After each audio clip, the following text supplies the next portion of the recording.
This week, I'm going to Estes Park, Colorado for a very close friend slash my college roommate's wedding. She's actually getting married in the Stanley Hotel.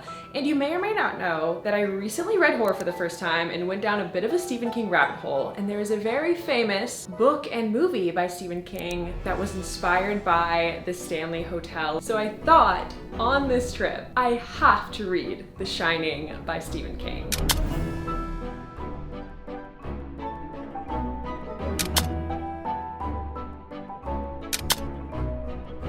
Today, I need to pack because I leave tomorrow morning at like 5 a.m. Well, my flight leaves at 7 or 7:30 a.m., but I do need to wake up at 5 a.m. or maybe even earlier to get to the airport on time. And I'm so excited because I've also never seen The Shining, which I feel like most people have seen the movie, but because I haven't, every single thing in the book will be a surprise to me. And like I said, my friend is literally getting married at the Stanley Hotel. Well, technically the ceremony is in the Rocky Mountains, but the reception will be at the Stanley Hotel. And then we have plans to go on a ghost tour at the Stanley Hotel. We're not actually staying there. Me and my college roommates have an Airbnb where we'll be staying for the trip, but I have a feeling we're gonna be at the Stanley Hotel quite a bit because my friend who's getting married, she designed this really cool wedding week. Instead of just a wedding night, there's a ton of events happening all the days leading up to the wedding, and quite a few events are at the Stanley Hotel. So even though I'm not actually staying at the Stanley Hotel, we'll be spending quite a lot of time there, which I feel like will be really cool to try and read as much of the book as I can at the hotel or just in general on the trip. I'm very curious how much reading a book, specifically a scary book, in the place that it's for the most part set. I know it's set at the Overlook Hotel, a fictional hotel, but it was inspired by the Stanley Hotel, inspired by Estes Park, in general set in Colorado. So just being in that environment, will that add to the spookiness of the horror in the book? And we also have some special guests in the video, my college roommates. You guys may or may not know, I don't know if I've talked about this a lot, but for 3 years in college,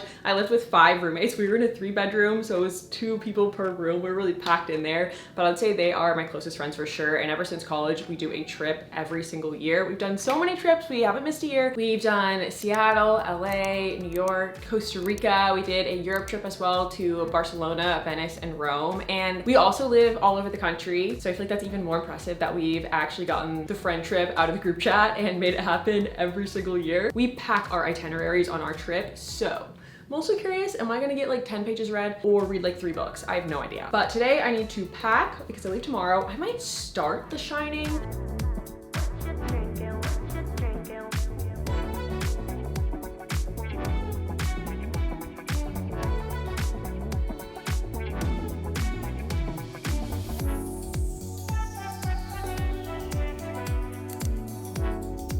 It is like 5 a.m. I'm so tired. My flight is soon. I have to go. I always debate the morning when a flight is early. How much do I get ready for the day? Because I want to wear no makeup and just like PJs. But also I'm gonna get there so early, so I'm gonna have the whole day seeing lots of people, doing lots of activities. So I'm like, will I make myself put on some makeup in a cute outfit? Maybe. I just need a second. Oh, I slept horrible too. I don't know if anyone else does this, but anytime I know I have to get up early, I'll just wake up like every 30 minutes because my brain is like, oh, it's probably time for you to get up. Anyway, I actually am surprisingly very excited to start The Shining on the plane. I thought I was gonna get up this early and be like, reading, not happening for me. I'm too sleepy, just gonna sleep on the plane, but I'm already very hooked in The Shining.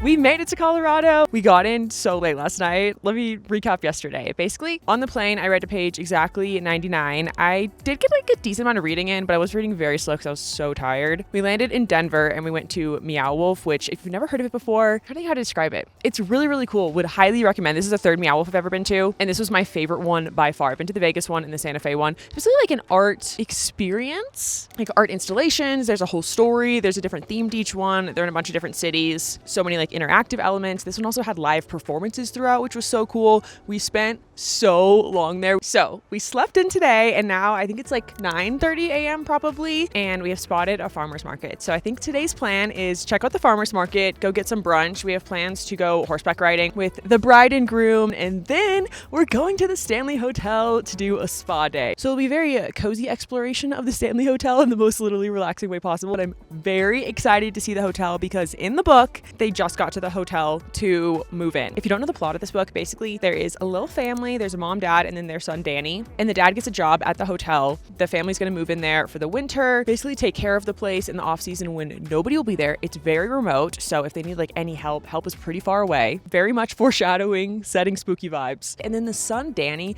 he's the character I'm most intrigued by because it describes him on the back as uniquely gifted, and he also has this extremely creepy kind of imaginary friend-esque character that doesn't feel very imaginary. And I don't know what's up with the son, but he's spooking me. But he seems so nice too. And it is cool already reading this book in Colorado, now being here and picturing the characters in a similar setting, extra spooky because so much is so remote. This is my fourth Stephen King book, and I just love him so much as an author so far. And all I know is like there's twin girls in the movie that are creepy, and then there's also that famous line of like, "Where's Johnny?" And so far we haven't met anyone named Johnny. So I'm like, who's Johnny gonna be? And where is he? I don't know. People are getting ready right now, so I'm gonna see if I can squeeze in a little bit of reading before we start doing stuff for the day.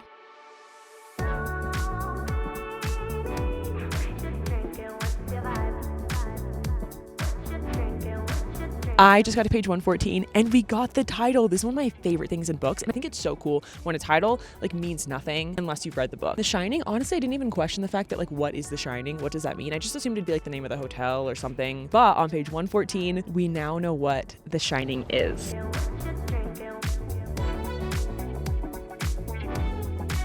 After horseback riding, we ate at one of the Stanley Hotel's restaurants, The Post, and when I went to look for the bathroom, I stumbled upon this library that had so many Stephen King books and cool spooky facts about the hotel, and behind one of the bookcases, there was actually a door that opened into this hidden speakeasy and theater.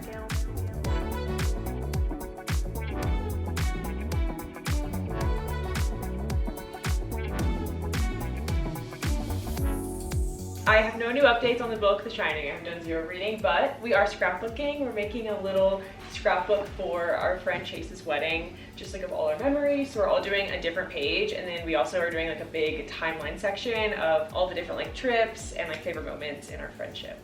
We spent so long making this scrapbook, but I'm so glad we did it because we really wanted to get Chase something for her wedding that was really personal to her and our friendship and all of us living together for so many years.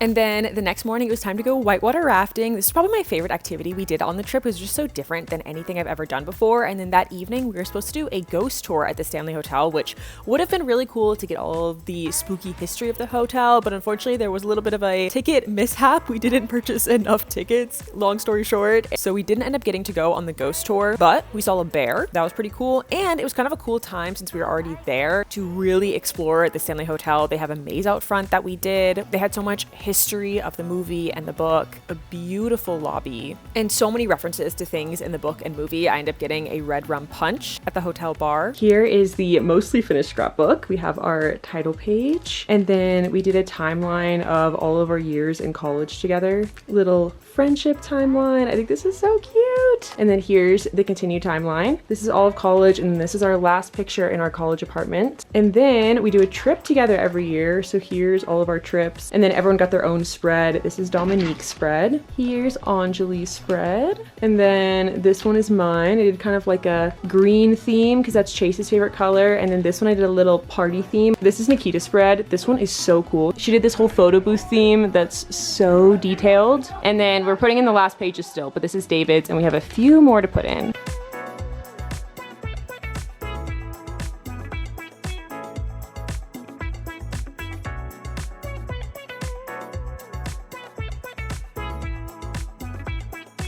I'm back from the wedding. It was so fun. We did so many activities. Reading wise, did not finish the book. I got to page 301. I do think it was pretty cool to read it in the place it was set, like seeing the Stanley Hotel once we went for the first time, just being able to picture that as the hotel. We actually walked around after the wedding, all the floors where the guests stay, and a lot of parts felt very spooky and creepy. Overall, wedding was beautiful. The trip was so fun. Honestly, the scrapbook is probably the main reason I didn't finish this book on the trip. I really thought we'd finish the scrapbook in like 2 days, and then we were literally still scrapbooking at the reception. But yeah, I'm loving the book so far. And I'm actually home alone this week, which not the same as reading the rest of the book at the Stanley Hotel, but I think it'll also be spooky to read it while home alone this week. And I think I can fit in reading one more Stephen King book this week as well. But for the rest of the day, I think I'm gonna switch to the audiobook and unpack. It was also so hard to pack for this trip because like I said, we had such a variety of activities. Like I needed a dress for the wedding, I needed a specific outfit for rafting,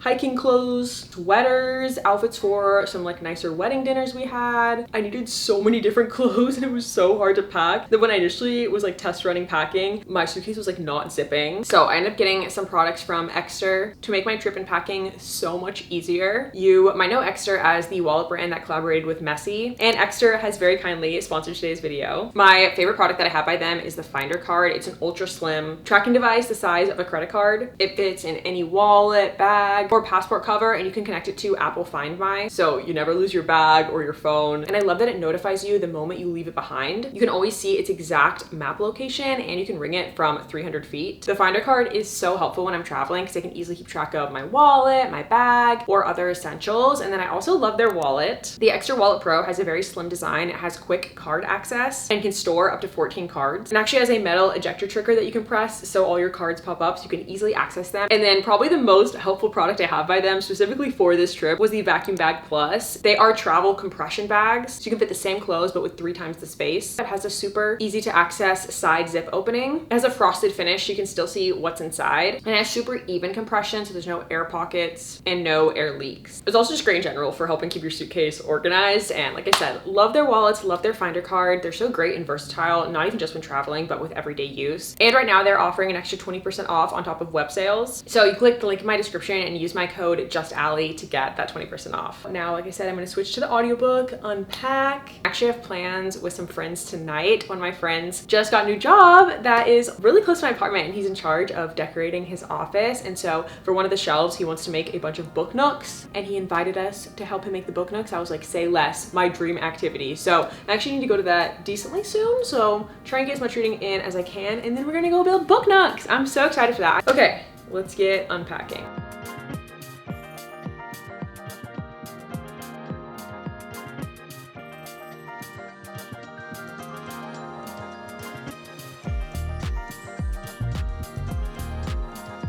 Just getting ready and doing my hair while listening to the audiobook, and I'm currently in chapter 35, and I was actually just watching Ian. If you guys know him, he's a huge Stephen King fan and fellow booktuber, and he did a video where he read The Shining while staying at the Stanley Hotel, and he mentioned in that video that the scariest chapters are like 45 or 46 onwards, and like I said, I'm on chapter 35, so I'm very excited to get to the scariest part of the book very soon. I don't know if I mentioned this yet, but I love scary things. I love horror movies, I love haunted houses, and I feel like I don't scare super easily. I want to be scared. I think it's gonna be so fun. I kind of want to try and finish the book during the day today, so tonight I can watch the movie. Where we're at in the book right now, the way he writes the characters and how their mental states just slowly deteriorate is really, really cool.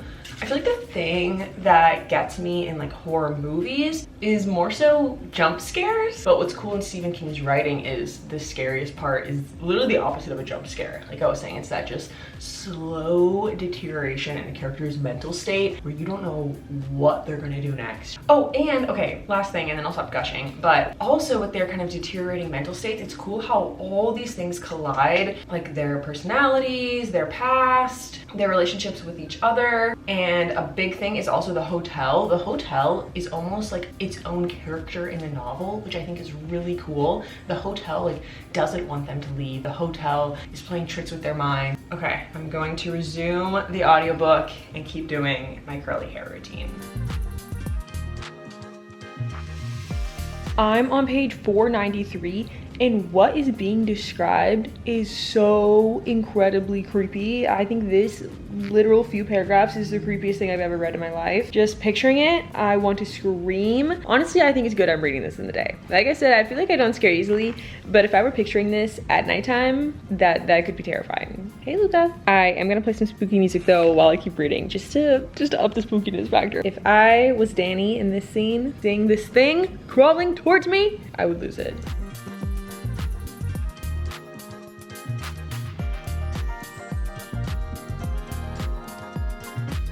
I just got to chapter 49 and I think I'm gonna pause physically reading to switch to the audiobook because I want to read at least one more Stephen King book in this video, and it's in stock at this bookstore near me that I can walk to. And I actually really love the audiobook. I feel like the audiobook is honestly equally scary as physically reading it, because in the audiobook, like, you can hear the anguish in the characters. So I think it's gonna be also equally spooky to walk and listen to it. And something too that I think is interesting in the book so far, I'm curious y'all's opinion on this if you've read it, what your answer would be to this question. How much of everything that's happening is due to the characters' own personal demons versus the supernaturalness of this hotel? Okay, let's go.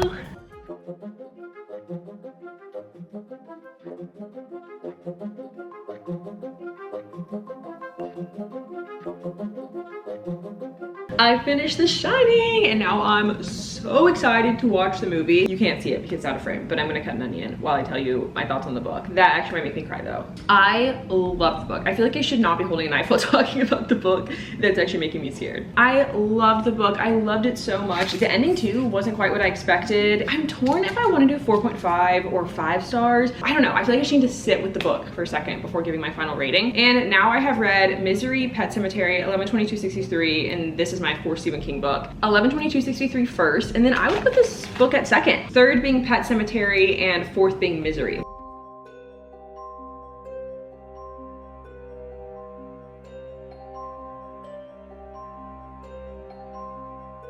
It's the next night. I finished The Shining last night and I really liked it. I was a little disappointed though, because I feel like there is one really big change from the book that was my favorite part of the book. Jack, the dad, in the book, he's a flawed character for sure, but throughout the whole book he always wants to be a good person and wants to be a good father and wants to be a good husband. But in the movie, I feel like Jack's just an asshole from the beginning, and I feel like that kind of took out the entire complexity of his character and his transformation. I was Googling and a lot of people said the mini-series has that aspect of Jack's character in it, so maybe I'll watch the mini-series at some point. But besides that, I did really enjoy the movie. The ending I loved, especially like the very last shot is great. Seeing the hotel, seeing the spooky characters. And for the book, I think I am gonna say 5 stars for my final rating. And now let's start another Stephen King book. I have 2 more nights home alone tonight, and then tomorrow night I'm actually dog sitting for my parents, which also is gonna be, I feel like, a very spooky home alone time to read, because my parents live out in the middle of nowhere. The closest town to them is like 20 minutes away, and that town is very tiny. Very remote, very perfect for home alone spooky reading vibes. And the book I got to read next at the bookstore yesterday, it's Carrie. I really debated for so long which next Stephen King book I want to read, and actually shout out to Ian again. He actually has a video on where to begin with Stephen King, and there's a few books he recommends. I've actually read a good amount of the books he says for where to start. He also recommended The Stand, which I really would like to read soon. It's just such a big book. But his #1 rec of where to begin is to actually just go in publication order. And Stephen King's first ever book, which I didn't know, is Carrie. I was so shocked because Carrie, obviously such a big book. It's had multiple movies made. It's huge. And for an author's first novel to be that big is crazy. I actually got lunch with one of my friends today and she has read Carrie, she's seen the movie, and then she also starred in Carrie the musical, and she said good luck. And she also said it's an emotional read, which I didn't expect. Carrie seems like an outcast of a teenager, and she can also move things with her mind. So I think she's gonna get revenge on a lot of people in her life. And I think I'm gonna read in the bath. I love reading in the bath. I haven't done it in a while, and one of my friends, Riley, recently visited and she gifted me some bath bombs from Lush, which was so nice. So let's do a little cozy setup to hopefully comfort me as I read some more horror.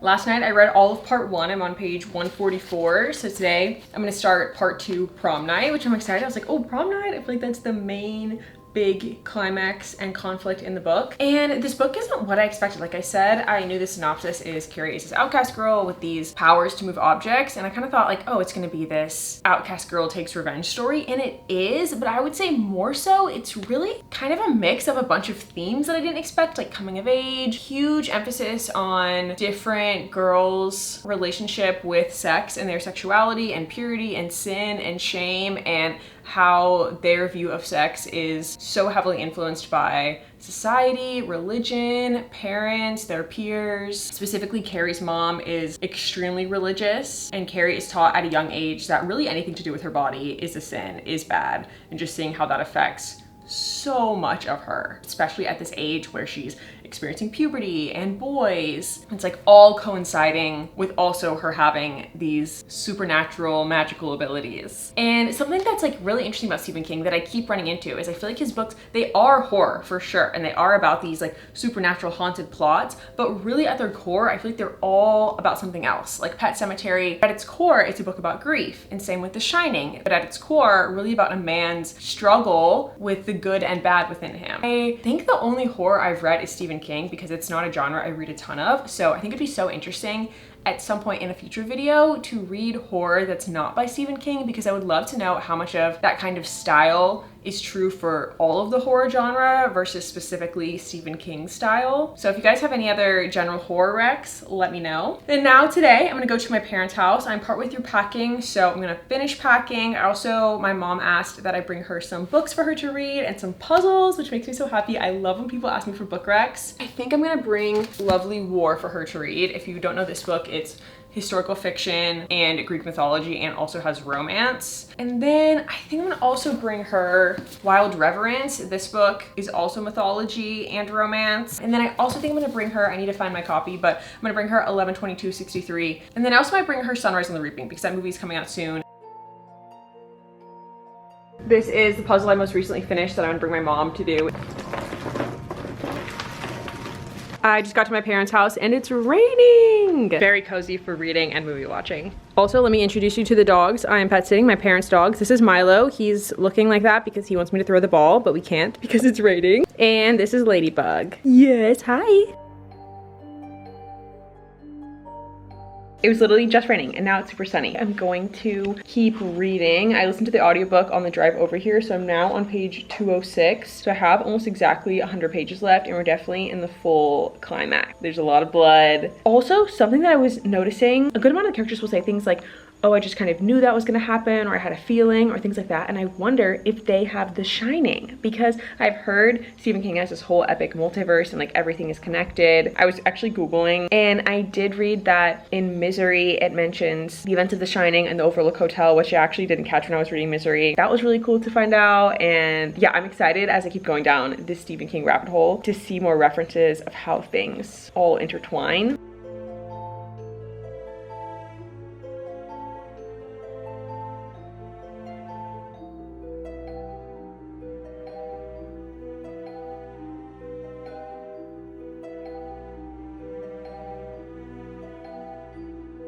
I finished the book. I loved the ending, and kind of like with the last one, I feel like I just need a second to sit with it, digest it before I give my final review. So in the meantime, I'm gonna start the movie.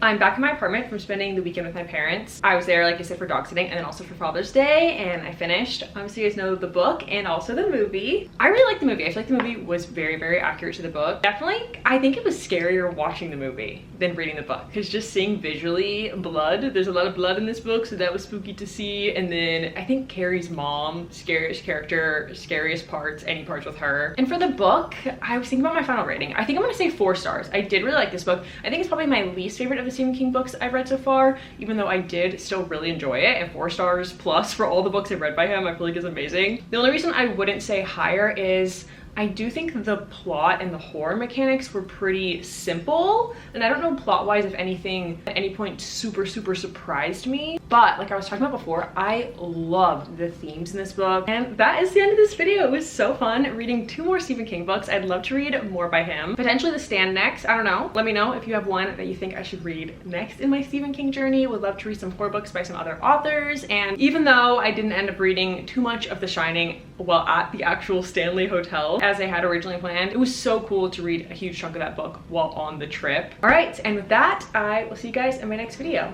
Bye.